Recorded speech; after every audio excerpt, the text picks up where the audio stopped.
My comments in detail about why I think interest rates in Australia will continue to fall are in the most recent issue of Investment Watch, which has just been most recently published.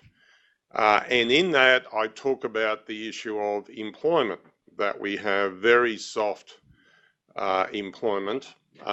Full-time employment is still declining.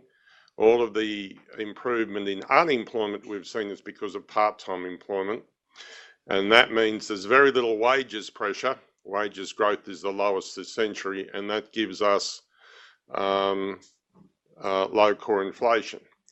Now, Phil Lowe, who, by the way, is speaking at the invitation of the Economic Society in Brisbane in May next year, so I'll be able to talk to him more publicly about some of these issues later on, said that the reason that he didn't cut rates was because he thought that core inflation would drift up over 17. I don't think that's true.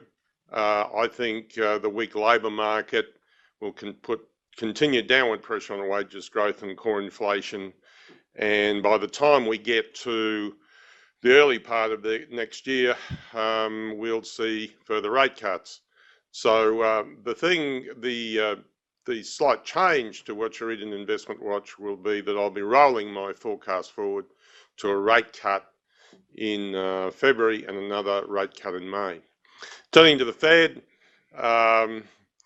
left rates unchanged. There were two dissenting votes. One of the dissenters last time decided to vote with the majority, and in interviews, this was Eric Rosengren, who's the president of the Boston Fed, was because he believed that there would be a rate hike in December anyway.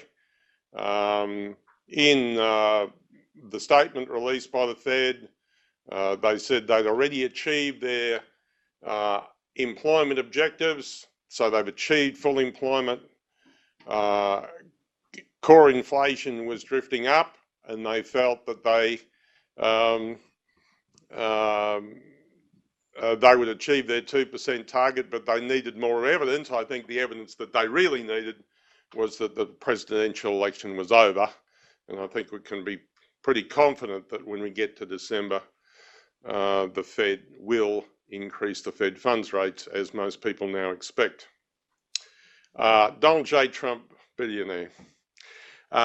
In the recent week, polls have swung towards Donald Trump. Hillary Clinton is holding all of the votes that she had a week ago, but what seems to be happening was that third-party candidates' votes are falling very dramatically. Those votes are going to Trump, and undecided voters are voting for Trump. And so it's not implausible, standing here right now, that Donald Trump could be elected a week from today, or should have been elected by a week from today. It's interesting, there are two candidates standing for president. One of those has a law degree and the other has an economics degree. And the candidate that has an economics degree, rather amazingly, is Donald J. Trump, who is a graduate in economics from Philadelphia University. I have a paper which I will analyse and work up to an economic strategy to be available early next week, released by a non-partisan committee of the US Congress, analysing the various promises in both the Clinton campaign and the Trump campaign. And it turns out that the results of the Trump promises are more realistic and less damaging than the media would have you believe. It is the major things that happen in the Trump program is, firstly, they increase defence spending, but they reduce spending in other areas, so that has almost no budgetary effect. The big things, they've done away with broad tax cuts to the population. That enormously reduces the debt effect and the stimulus effect of the Trump program.